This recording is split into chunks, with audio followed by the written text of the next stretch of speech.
y al plan de Dios perfecto, estar firmes en la roca que es Jesucristo. Ya iremos detallando algunos aspectos en ese sentido. Vemos el bosquejo de Efesios y vimos en primer lugar, ya hace tiempo, que Dios escogió a Pablo para ser apóstol. Apóstol por su gracia, apóstol por sus propósitos, para que el nombre de Dios pudiera ser glorificado. Ya hablamos de eso. Otro punto que vimos es que podemos recibir de Él y hemos recibido de Él toda bendición espiritual.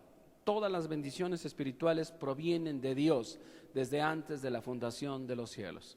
Es cierto que nosotros tenemos que referir que cuando a alguien le dices Dios te bendiga, tendríamos que decirle Dios ya te bendijo.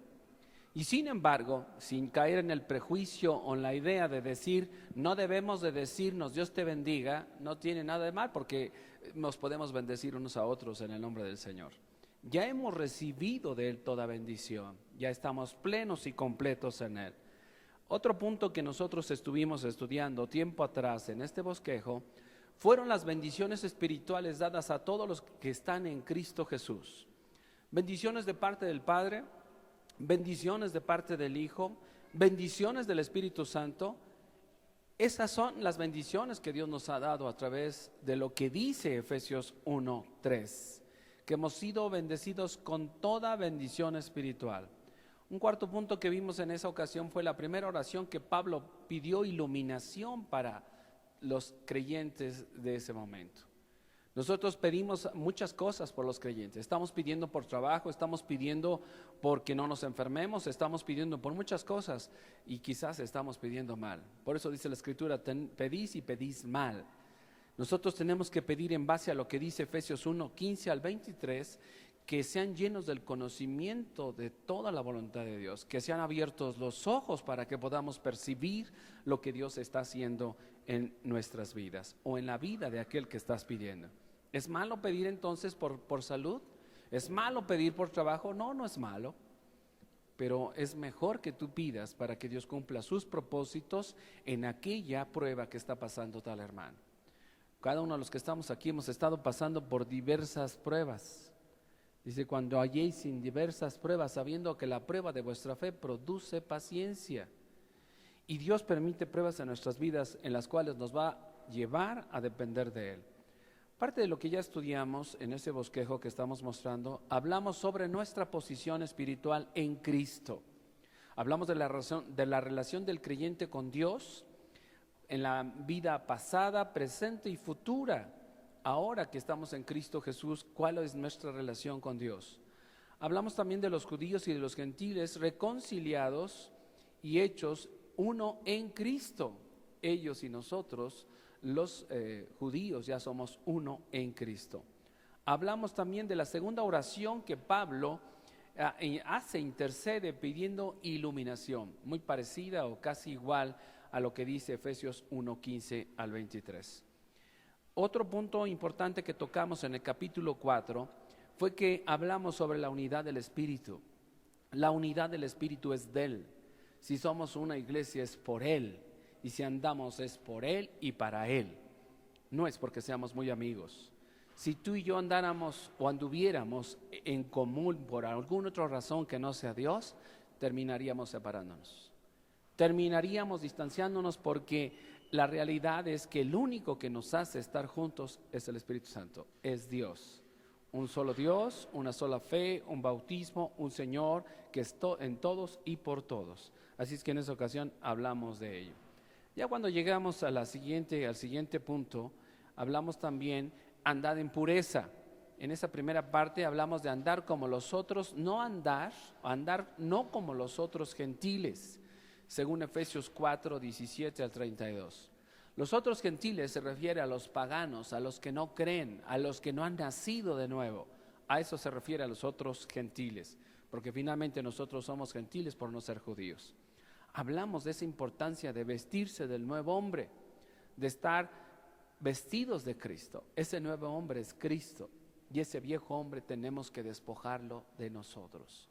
Nosotros no podemos traer dos ropas. Necesitamos traer una sola ropa y esa ropa se llama Jesucristo. Y cuando queremos andar con dos ropas nos estorban. Y dice Gálatas 5:16, digo pues, Andad en el espíritu y no satisfagáis los deseos de la carne, porque el deseo de la carne es contra el espíritu y el espíritu contra la carne. Y estos se oponen entre sí para que no hagáis lo que quisierais. No podemos traer dos vestidos. La única manera de despojarnos de ese viejo hombre es en la cruz.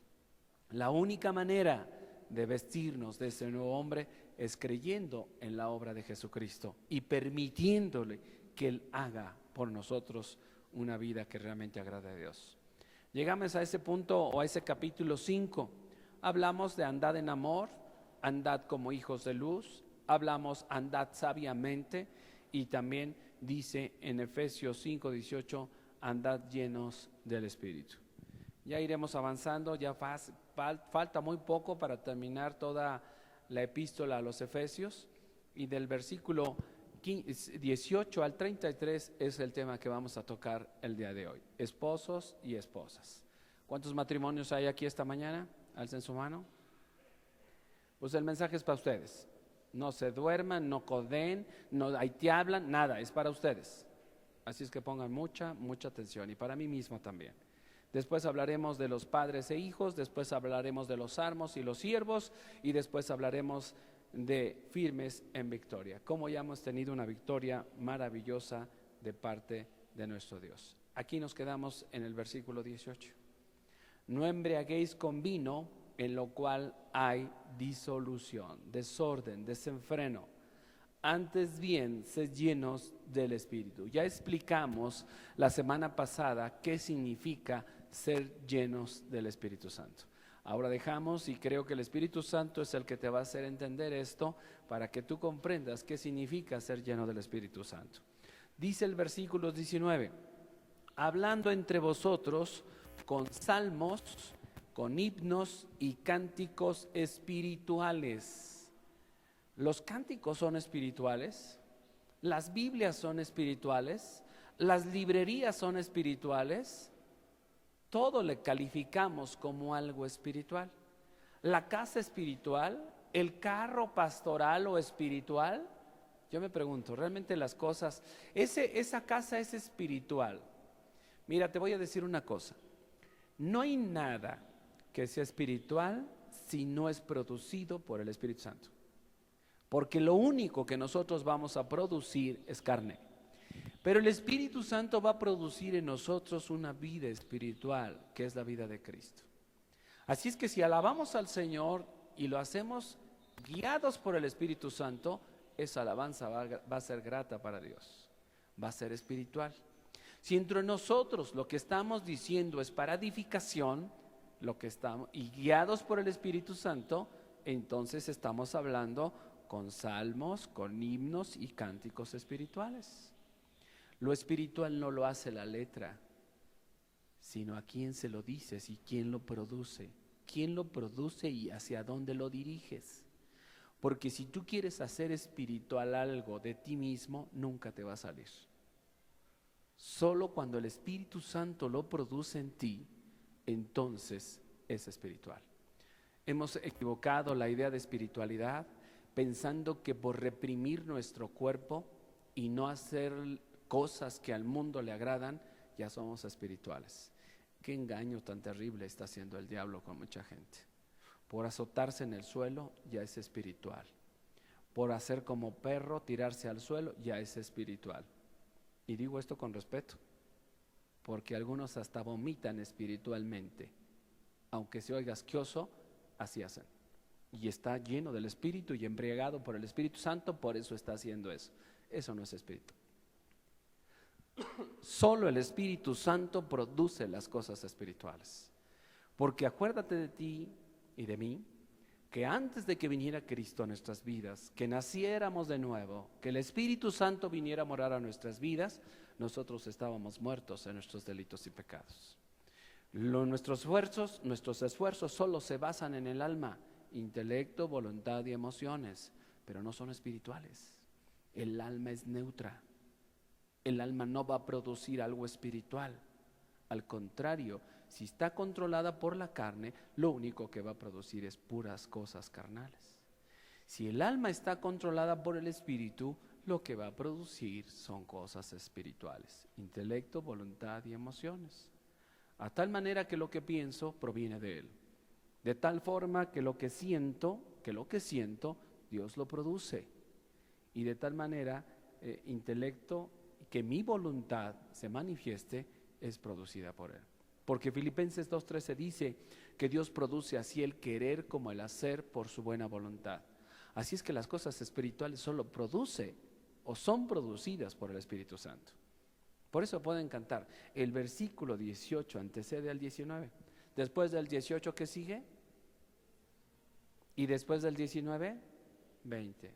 No podemos aislar el versículo 18 sin pensar que lo que está diciendo el 18 se refiere o va muy relacionado con el 19. Dando siempre gracias por todo. No siempre damos gracias por todo a Dios, ¿o sí? Te robaron tu carro, ¿le has dado gracias a Dios por eso? Perdiste un bebé, ¿le has dado gracias a Dios por eso? No tienes empleo, ¿le has dado gracias a Dios por eso? Ahí dicen todo. Estás pasando una prueba muy difícil en tu vida. ¿Has llegado al punto de decirle gracias? La realidad es que no siempre a la primera nosotros damos gracias a Dios por lo que nos está pasando. Por lo que dice Hebreos. Vayan conmigo a Hebreos capítulo 12. Hebreos capítulo 12, versículo 11. Dice la Escritura, es verdad que ninguna disciplina, la disciplina es el trato de instrucción de parte de Dios. La palabra que utiliza aquí, disciplina, es una instrucción constante y repetida que está haciendo nosotros. No siempre la disciplina implica o significa castigo. O a todo momento estás castigando a tus hijos, los estás instruyendo. Es verdad que ninguna disciplina, ninguna instrucción que Dios permita en mi vida, al presente, en este momento, parece ser causa de gozo. Gozo no es alegría. Algunos comparan la idea del gozo con alegría. ¿El gozo puede producir alegría? Sí. ¿El gozo puede producir tristeza? También. El gozo es confianza total y absoluta en medio de lo que yo estoy pasando. Puedo estar tranquilo, con gozo. Gozoso no es estar brincando y diciendo cosas que me siento muy contento, porque llegas a tu cama y vuelves a recordar el problema y se te acaba el gozo. Si el fruto del Espíritu es amor, ¿qué? Gozo, paz, paciencia, benignidad, bondad, fe, mansedumbre y templanza. 9 gracias que Dios nos ha dado para que podamos disfrutar y vivir en esta vida cristiana, producidas por el Espíritu Santo. Es verdad que ninguna disciplina al presente parece ser causa de gozo, sino de tristeza. ¿Sí? Pero después, yo muchas veces he tenido en mente esta expresión, pero después. ¿Cuánto pero después tiene que pasar para que yo pueda entender los planes de Dios? ¿Cuánto pero después? ¿Cuánto? ¿Cuánto tiempo pasó Moisés en el desierto para que después entendiera los planes de Dios, en lugar de matar al egipcio y tomarse la bandera del libertador? ¿Cuánto tiempo pasó para que pueda? Pero después, 40 años. 40 años hasta que Dios se le aparece en la zarza ardiendo, pasaron en su vida para que dijera, pero después. ¿Cuántos años pasó José el soñador para que pudiera decir, pero después? Vosotros pensasteis mal contra mí, pero Dios lo encaminó para bien, para hacer lo que vemos hoy a mucho pueblo. ¿Cuánto tiempo pasó? Ahí sí podemos contar. Calculábamos que estaba entre 13 y 17 años. ¿Cuántos te acuerdas, Luis? ¿No se acuerdan? Pero pasaron 17 años, Lupita, ¿te acuerdas? 17 años para que él pudiera decir, pero después.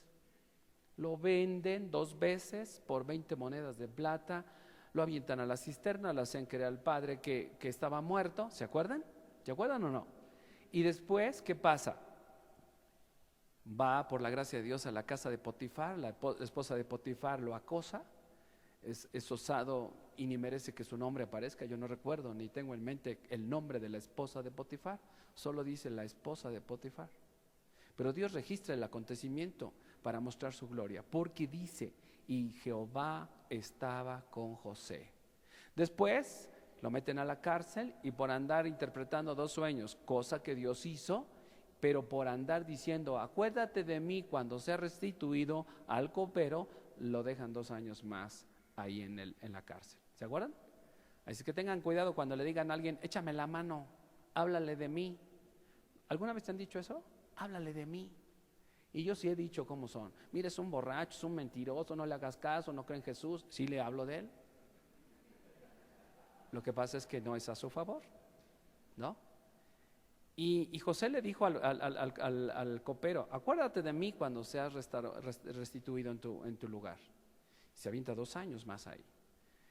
Total, pasa una serie de cosas en la vida de José y todo momento lo que impresiona de oír de parte de Dios en su escritura es, pero Jehová estaba con José.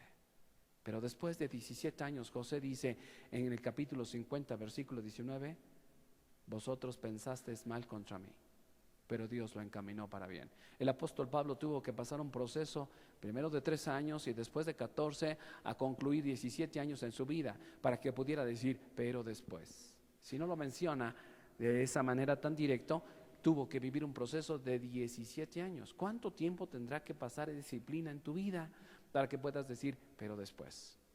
¿Sabes por qué sigues en ese momento y hasta este momento así? Porque no has entendido. No has entendido lo que Dios está haciendo en tu vida. Por eso Pablo dice que oremos para que Dios abra su entendimiento y les ilumine lo que Dios está haciendo, para que vean las grandezas de Dios, para que vean los planes y los propósitos de Dios. ¿Por qué Dios te tiene todavía en la misma página y no has dado vuelta? Y ves que otros dan vuelta a su página y avanzan en su vida cristiana y tú no, porque no has entendido.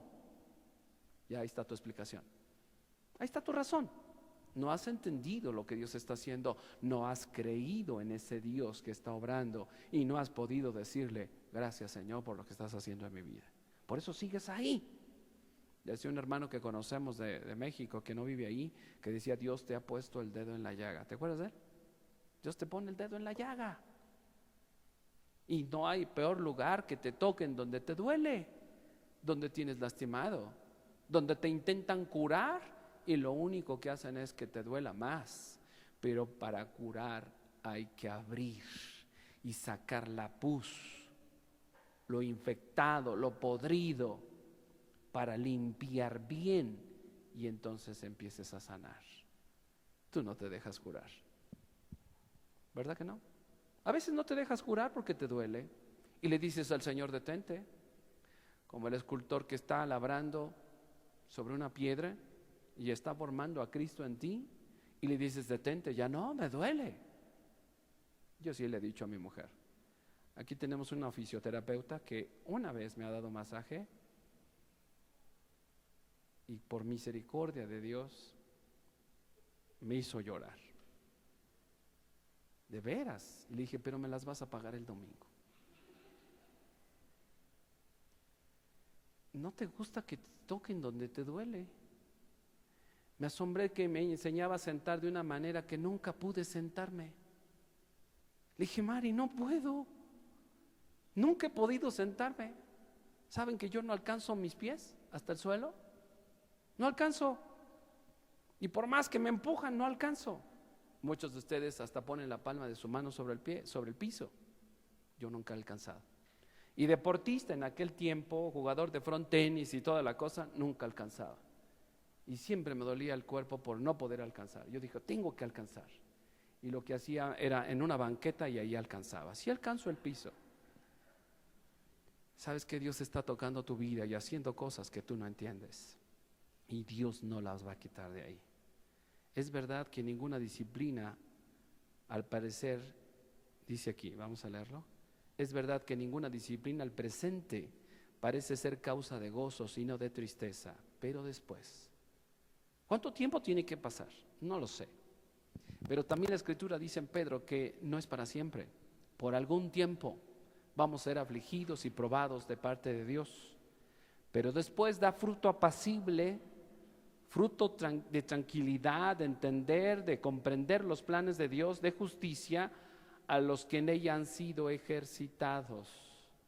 Si tú no quieres vivir y pasar el proceso de pruebas, no vas a ser ejercitado. ¿De qué te sirve tantos años, tanto conocimiento, si no permites que el proceso de prueba en tu vida se haga una realidad? Puede ser que en tu casa tengas, yo conozco gente que en su casa tiene gimnasios, tiene el aparato universal, todos los aparatos que venden en la televisión después de las 12:30 de la noche, ¿no? Y compra este aparato y ahora sí va a adelgazar, y compra este otro y se va a poner como lavadero. Algunos tenemos estómago de lavadero, el problema es que es con todo y ropa. Sin embargo, ¿de qué te sirve tener todo eso, tantos años, tanto tiempo, y no creerle al Señor? Porque sin fe, ¿qué? Es imposible agradar a Dios. Tú le has querido agradar en tus fuerzas, en tu manera, en tu modo, en tu forma, no vas a poder. Solo Dios a través de ti es lo único que Él se puede agradar. Cuando le regresamos otra vez a Efesios, capítulo 5, versículo 20, dice, dando siempre gracias a Dios por todo al Dios y Padre, en el nombre de nuestro Señor Jesucristo. En el nombre de Jesús damos gracias por lo que estamos viviendo, porque Él está en mí y yo estoy en Él. En el nombre de Jesús bendecimos su nombre y damos gracias por el proceso que está haciendo en nuestras vidas, aunque no lo entiendas en este momento. Tenemos que entender todo lo que está haciendo Dios. Tenemos que osadamente saber a explicación clara y concisa del por qué Dios está haciendo ciertas cosas. Fíjense bien, un ejemplo. Ustedes mujeres, ¿verdad que cuando sus esposos, verdad que sí, Perlita, verdad que sí, Grace, que cuando tu esposo te dice no, verdad que sí, Mariale, verdad que sí, Lupita, que cuando tu esposo te dice no vas a la venta nocturna, no vas? Y dice, sí, mi amor, lo que tú digas. Algunas sí creo que lo dicen, algunas otras.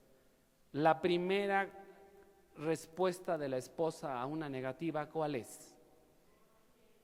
¿Por qué no? ¿No? ¿Sí o no? ¿Y por qué no?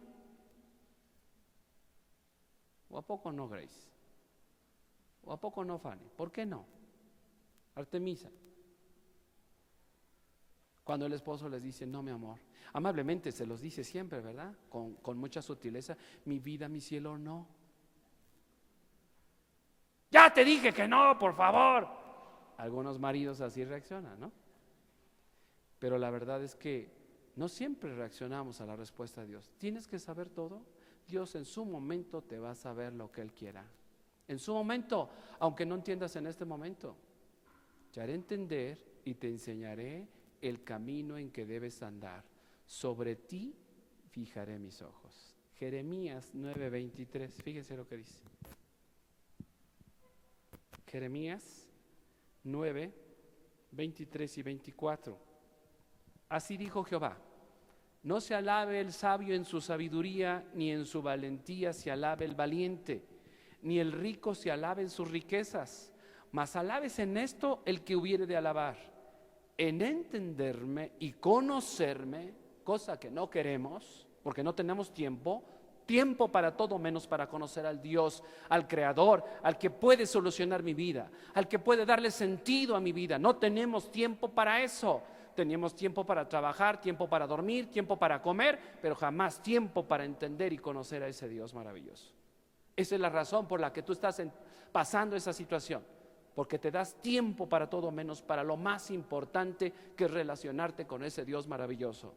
Mas alabes en esto el que hubiere de alabar. No te jactes de nada, sino de que le conoces y que sabes cómo actúa el Señor. En eso deberíamos de alabarme, que yo soy Jehová, que hago misericordia, justicia, juicio y justicia en la tierra, porque estas cosas quiero, dice Jehová.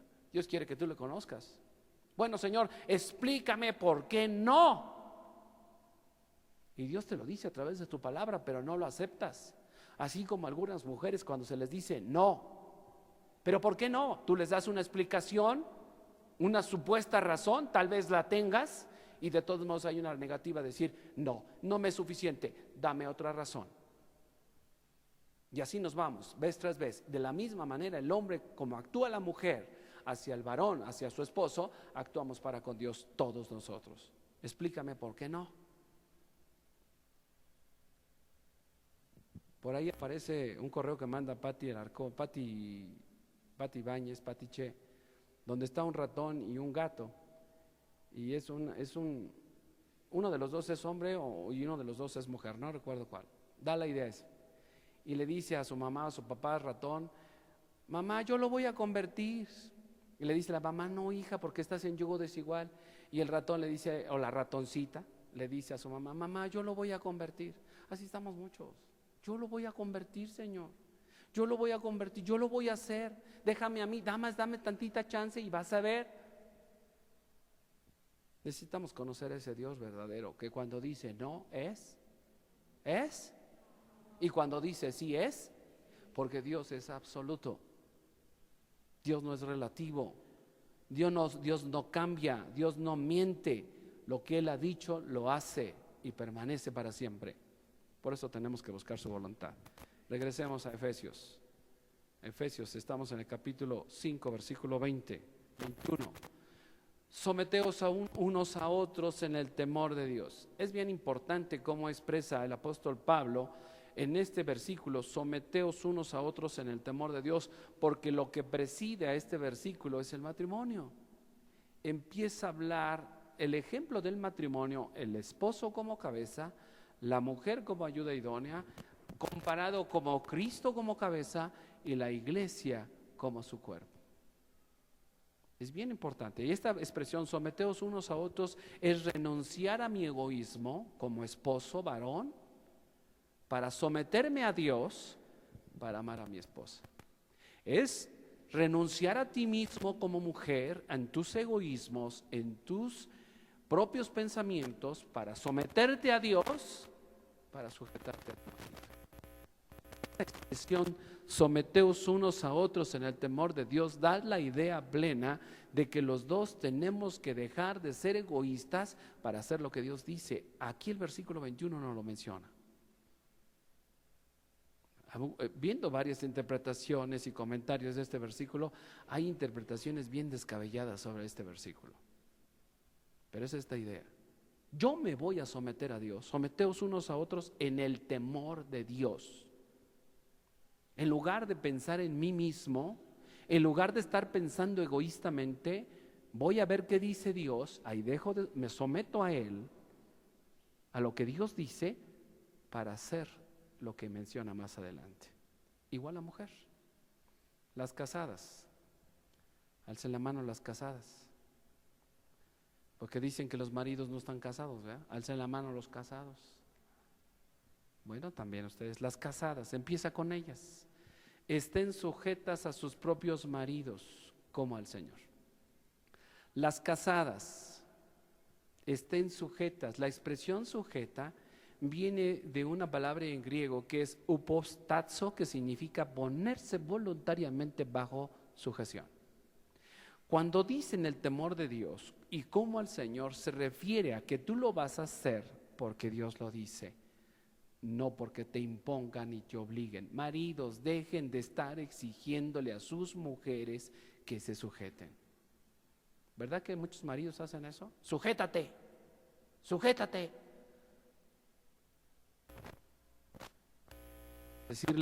Como decirle a alguien, no sé, a una piedra, cállate.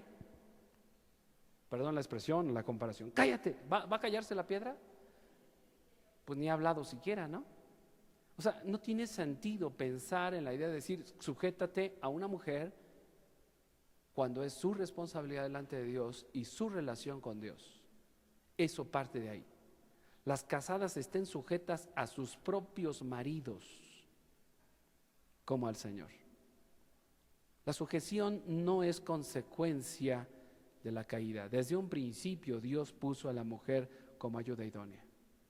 Sí dice en Génesis 3 que la mujer iba a intentar gobernar al hombre, eso sí dice. Y tu deseo será para tu marido, pero él te gobernará a ti. La idea de ese pasaje es que el hombre tiene autoridad por la mujer, en la mujer, pero la mujer en cierto punto también, de cierta manera también. Las casadas estén sujetas a sus propios maridos como al Señor, porque el marido es cabeza de la mujer. Alcen la mano las cabezas. A ver, ¿no hay cabezas aquí? No, espero que ninguna mujer alce la mano. Si a lo mejor vives sola y eres viuda, pues sí te considero que seas cabeza de tu familia.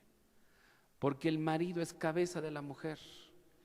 Un cuerpo no puede tener varias cabezas porque es fenómeno. Y aquí hay matrimonios que intentan tener 2 cabezas o hasta 3 porque los hijos quieren tomar la cabeza. Cuando el hombre gobierna el hogar se le llama patriarcado, ¿sí? Cuando la mujer gobierna el hogar se le llama matriarcado. ¿Y cuando los niños? ¿Niñarcado? ¿O qué será? Porque hay niños que gobiernan a las familias, a los padres. Los traen así. Y todo lo que hacen ellos depende de los hijos. Acuérdate que ustedes empezaron como matrimonio. Los hijos vinieron después. Si, es como decirle a un hijo, si quieres ser mi hijo, te vas a sujetar a nosotros, no nosotros a tu merced. El niño tiene sueño, el niño tiene hambre, el niño ya quiere irse. Yo tenía una cuñada, a ver si no me ves por allá en internet. Tenía una cuñada que al año que tenía su hijo le dice a su esposo, el Efraín quiere ir a Disneylandia. ¿Efraín quiere ir a Disneylandia? ¿O tú quieres ir a Disneylandia? A veces los niños gobiernan la familia y son la cabeza del hogar. No es por ahí. Eso no es el orden y la estructura divina de Dios. Aquellos que se van a casar, acuérdense de esto que estoy diciendo ahorita. La idea es que la cabeza tenga cuidado de la esposa y de los hijos, ¿sí? Porque el marido es cabeza de la mujer, así como Cristo. Dale ejemplo, así como. Hay muchas formas de entender esto, así como. Grítale, Amparito, grítale a Misael, así como me gritas a mí. ¿Te imaginas que en este momento yo dijera a Mariale, háblale a Lalo así como lo haces en tu casa? ¿Cómo lo harías? Mariale, Lalito, mi vida, ¿no? O imagínense por un momento a Rosita González hablándole a Pérez, así como le hablas en tu casa. O sea, la idea es de la misma manera que lo haces. Pero ustedes dense cuenta de algo, que no siempre hacemos las cosas así como las hacemos en casa. Nuestra conducta aquí no es así como somos en casa, o en lo íntimo, o en lo personal, o en el trabajo. Muchos de los que estamos aquí no actuamos así como vivimos y nos comportamos en otro lado. Cambia nuestra manera. Algunos de ustedes quisieran vivir aquí en la iglesia como esa niña. ¿Se acuerdan de esa niña? Que un día ve a su papá, ella prepara sus maletas, su papá era pastor, no se llamaba Martín René, pero su papá era pastor, y de repente su hija tiene las maletas preparadas en su puerta y le dice, papá, ya vámonos. ¿Por qué traes tus maletas? Es que quiero ir a vivir a la iglesia. ¿Por qué quieres ir a vivir a la iglesia?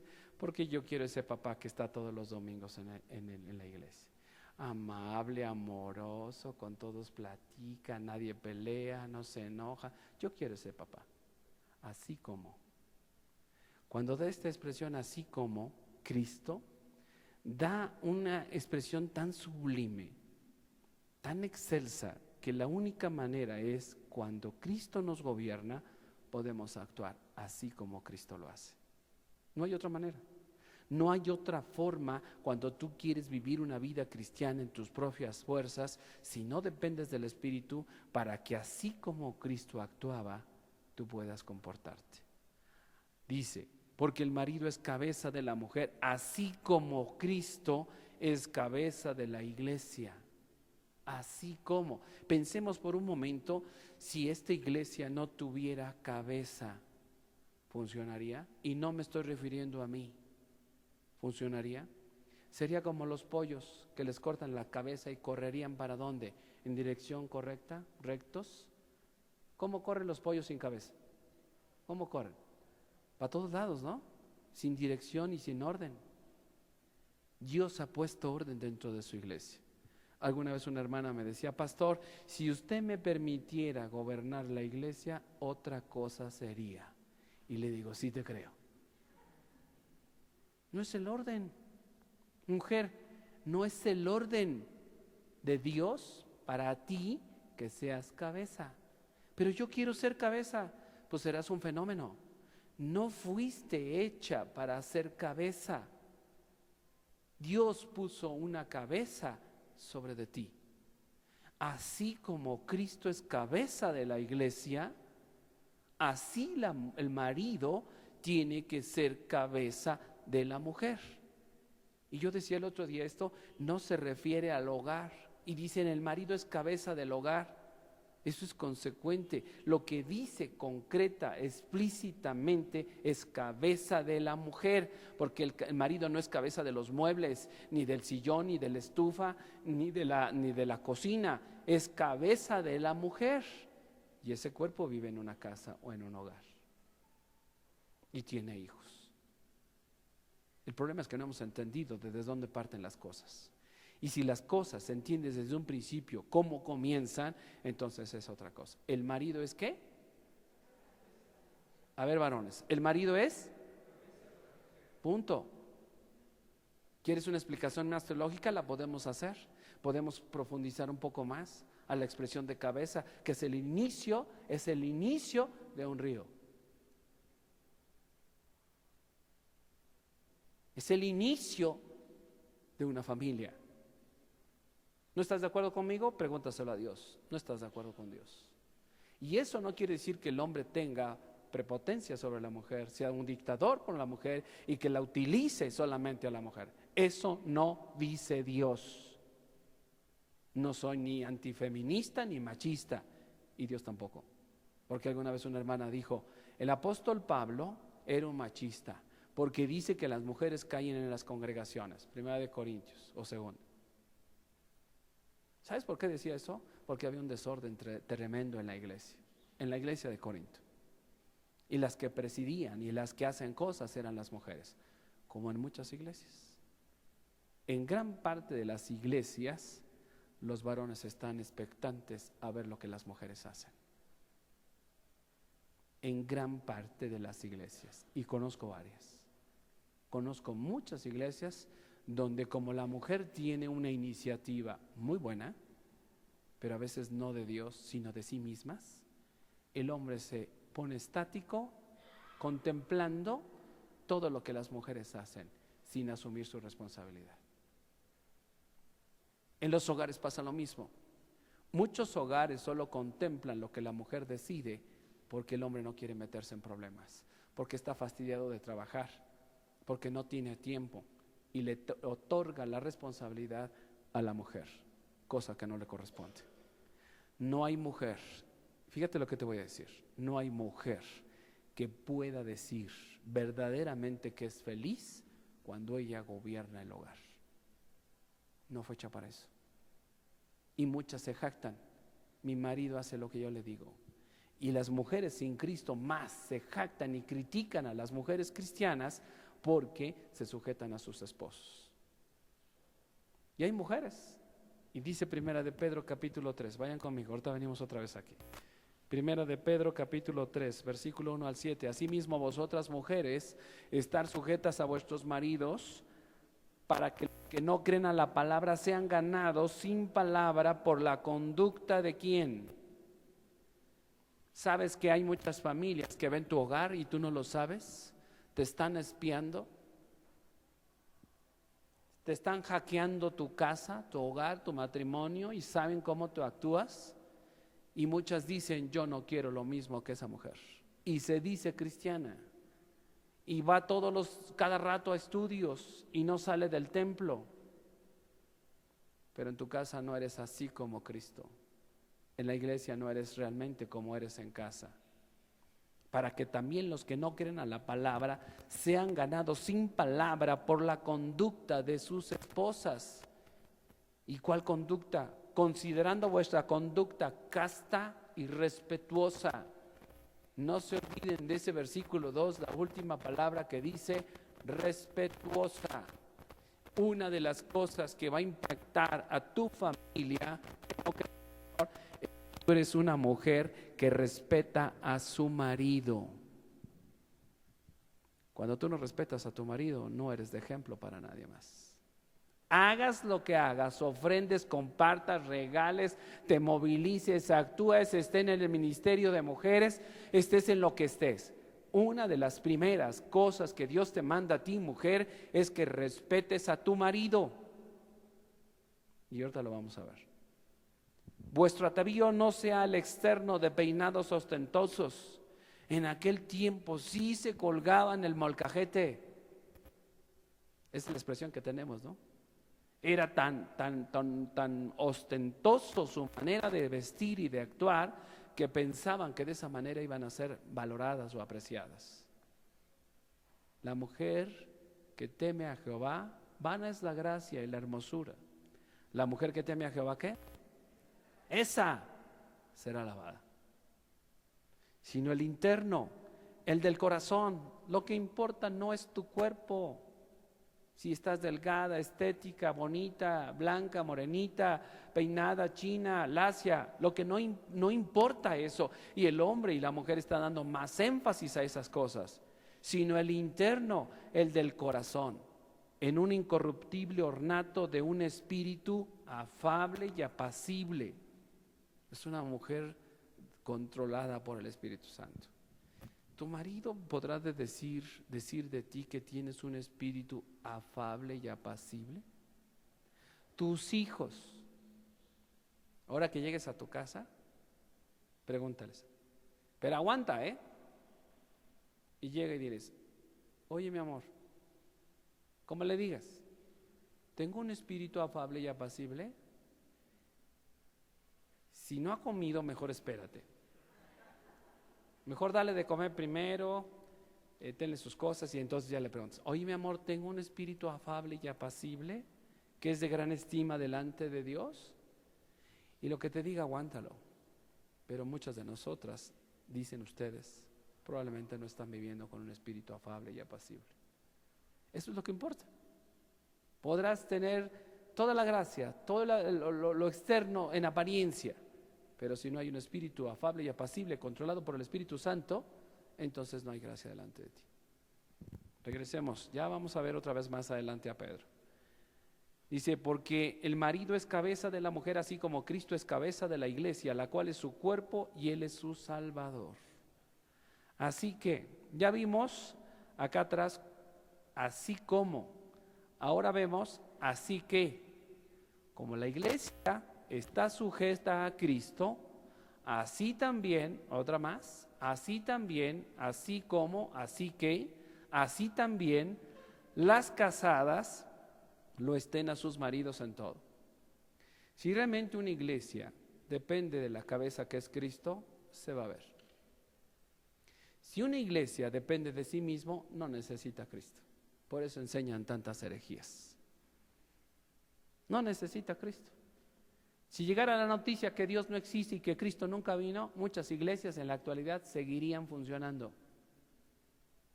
Porque no necesitan a Cristo. Hablan de Él, pero no lo dejan hablar a Él. Dice un canto que conocemos hace mucho tiempo.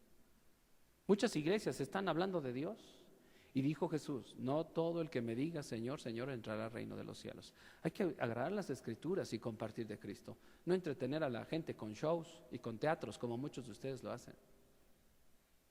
Hay que enseñar las escrituras, como dice Hechos 2:42, perseveraban en la doctrina de los apóstoles. Eso es lo que nosotros tenemos que hacer. Pero algunos dicen ya, por ahí salió la idea de que las iglesias que somos bíblicas y enseñamos la palabra de Dios somos como sinagogas. ¿No es cierto? ¿No dicen algunos? Son sinagogas, ya no dejan el mover del Espíritu y la libertad del Espíritu. Pues ¿dónde lo tienen atrapado? Si el Espíritu está acá dentro de nuestro corazón. El Espíritu mora en nosotros, según Efesios 1:13. Fuimos sellados con el Espíritu Santo de la promesa. porque Dios lo puso aquí en nuestros corazones. Denle libertad al espíritu, pues ¿quién lo tiene atrapado? Denle libertad al diablo, es lo que están diciendo muchas personas, para que les enseñe herejías y hagan sandeces, y eso crean que es cosa delante de Dios grata, o que sean favorables a Dios. Eso no dice la Biblia. Tenemos que ir a las Escrituras y saber lo que ella dice. Así como la iglesia está sujeta a Cristo, así también las casadas lo estén a sus maridos en todo. Pastor, ¿por qué te saltas en todo? Regrésate. Estén sujetas a sus maridos, así también las casadas lo estén a sus maridos en todo. En todo lo que ha instruido el Señor. Tú te vas a sujetar a tu marido, no por cómo sea él. Es buen tipo mi viejo, ¿no? Por eso me sujeto a él. No es cierto, tú te tienes que sujetar porque Dios te lo dice. Hijos, ¿por qué tienen que obedecer a sus padres? Lalo, ¿por qué tienes que obedecer a tus padres? A ver, dime, Lalo, ¿por qué tienes que obedecer a tus padres? Fíjense un ejemplo. Lo que me digas está bien porque lo vamos a usar para bien, no te voy a atacar. ¿Por qué tienes que sujetarte a tus padres? Y no nieguen la idea de sentarse hasta adelante, porque por eso dice me siento atrás, porque ahí no me pregunta, también voy a ir para allá atrás. ¿Por qué tienes que sujetarte a tus padres? Te lo voy a mostrar y ahorita me dices. Vamos a Efesios 6:1. Efesios 6:1. Hijos, obedeced en el Señor a vuestros padres, porque esto es justo. Honra a tu padre y a tu madre, que es el primer mandamiento con promesa, para que te vaya bien y seas de larga vida sobre la tierra. Lalo, ¿por qué te tienes que sujetar a tus padres? ¿Por qué tienes que obedecer, como dice ahí, a tus padres?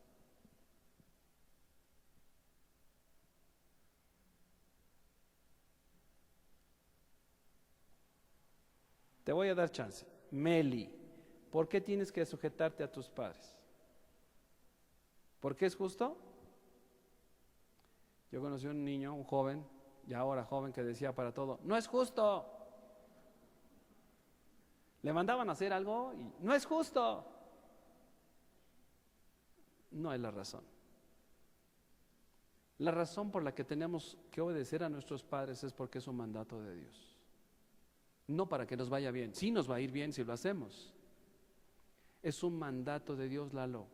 Dios te lo ha dado a ti para que honres a tus padres. Por eso tienes que hacerlo.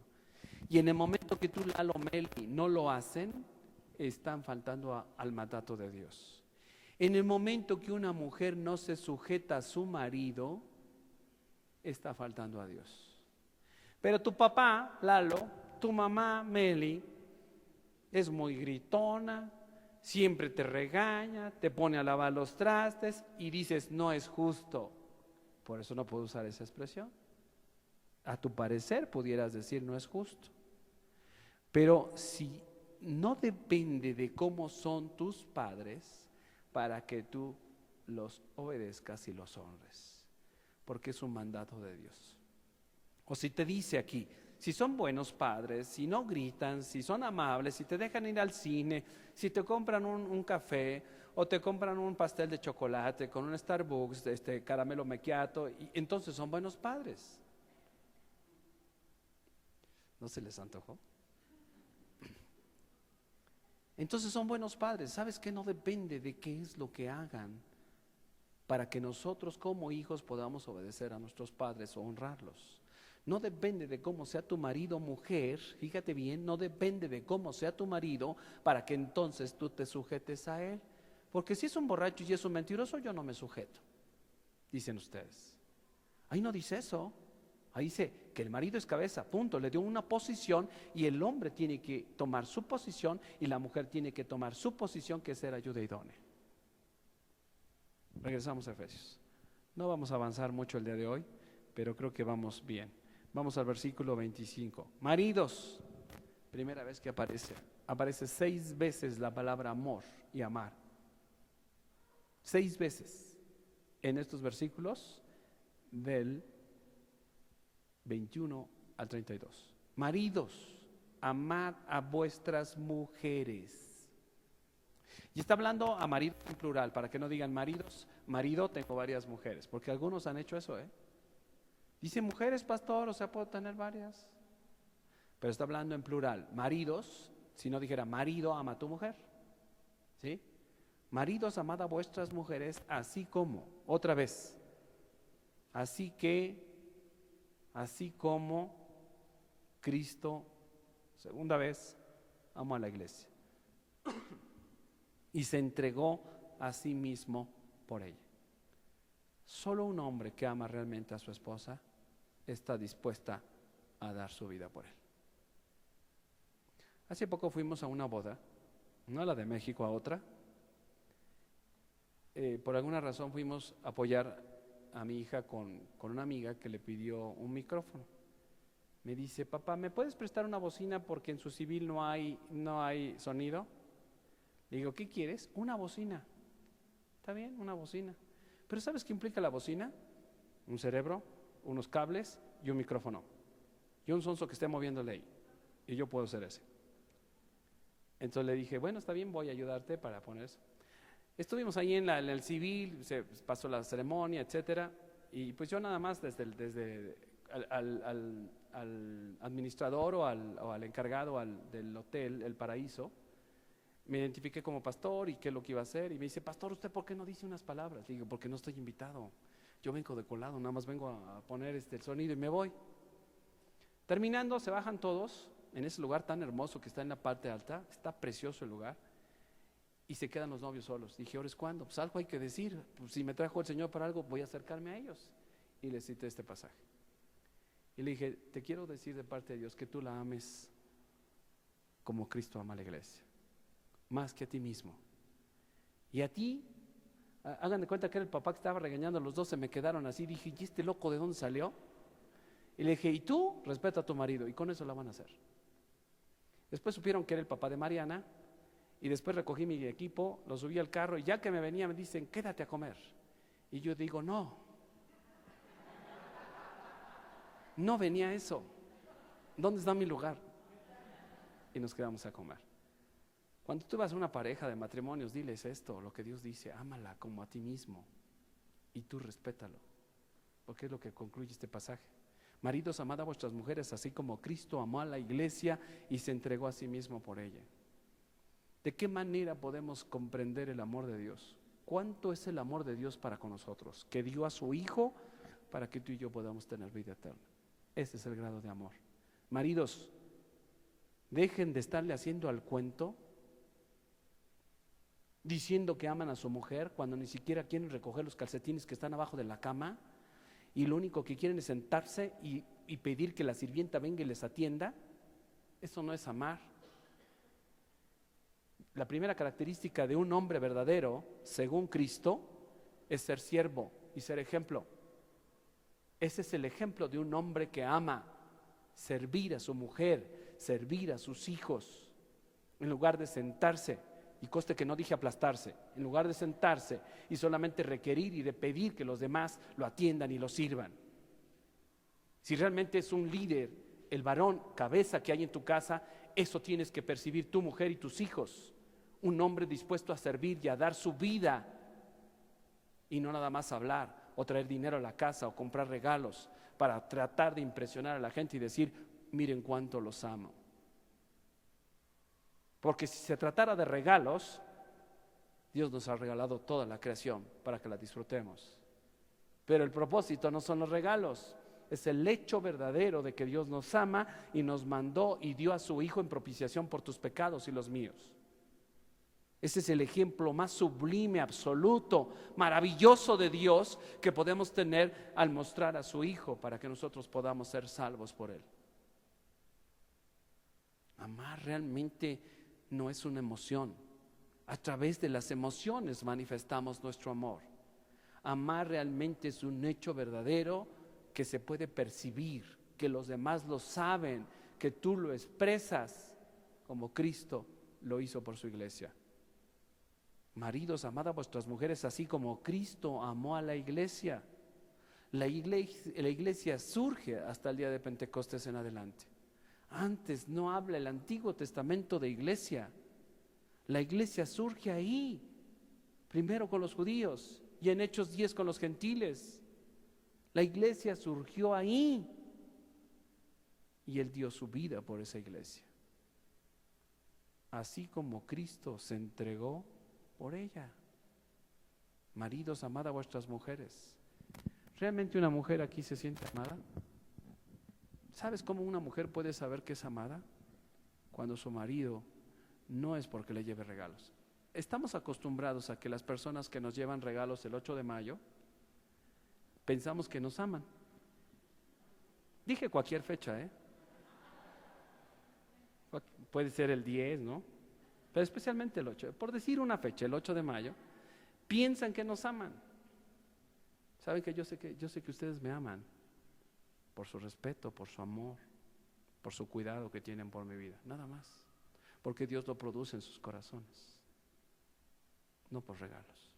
Bueno, si llega no es tan mal, ¿verdad? Pero el verdadero amor se muestra con hechos. No améis de palabra, sino de hecho y en verdad. El amor verdadero se muestra porque tu marido realmente te ocupes de tu mujer y no la uses solamente. Perdón la expresión, pero así es. Le muestras tu amor por la atención que tienes por ella. Muchos hombres aman a su mujer porque lava los trastes, porque cuida a sus hijos, porque me atiende, porque me hace piojito, porque me acompaña, porque está bien bonita. Pero no la aman por lo que realmente es. Es coheredera contigo de la gracia, es hija de Dios, Cristo murió por ella, es tu hermana en Cristo. Fíjate cómo tratas a tus hermanas, aparte de ser tu esposa, es tu hermana. El amor y el respeto que tú le mereces a ella, que tú le debes de tener por ella. Maridos, ¿qué? Vamos a citar el versículo 25 y ahí lo vamos a dejar. La próxima semana continuamos y acabamos hasta el versículo 32. Pónganse de pie y leemos el versículo 25, por favor. ¿Listos? 1, 2, 3.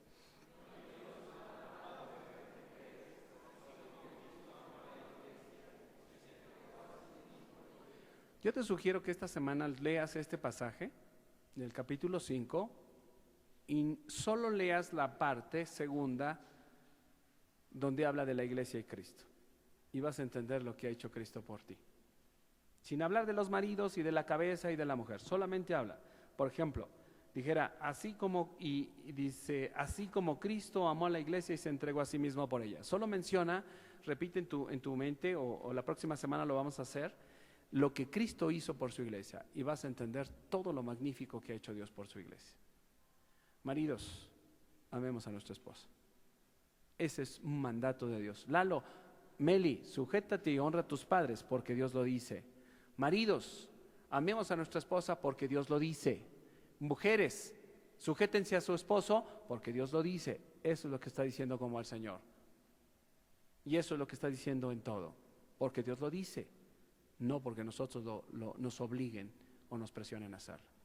Si te quiebran la mano para que entonces entiendas, así te vas a sujetar, ahora voy a hacerlo, no es por ahí. No tienes que forzar nada, deja que Dios lo produzca. Porque cuando Dios lo produce, permanece. Cuando tú lo obligas, se vuelve una presión y una lucha de poder. No estamos en familia con el propósito de tener quién tiene más poder, quién grita más, quién gana más dinero, quién tiene más habilidad. No estamos hechos para eso. Y el diablo nos ha engañado de esa manera, pensando que un hogar, una mujer puede tener, o una familia puede tener dos cabezas.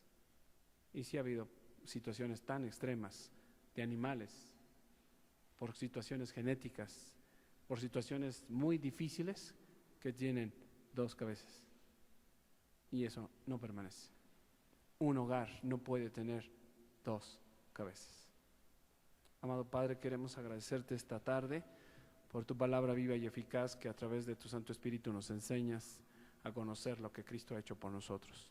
Así como de la misma manera, Señor, enséñanos Enséñanos a los que estamos aquí, Señor, como esposos, como esposas, amar a nuestra esposa y la mujer a sujetarse a su esposo. Te bendecimos, te damos gracias en el dulce nombre de Cristo Jesús.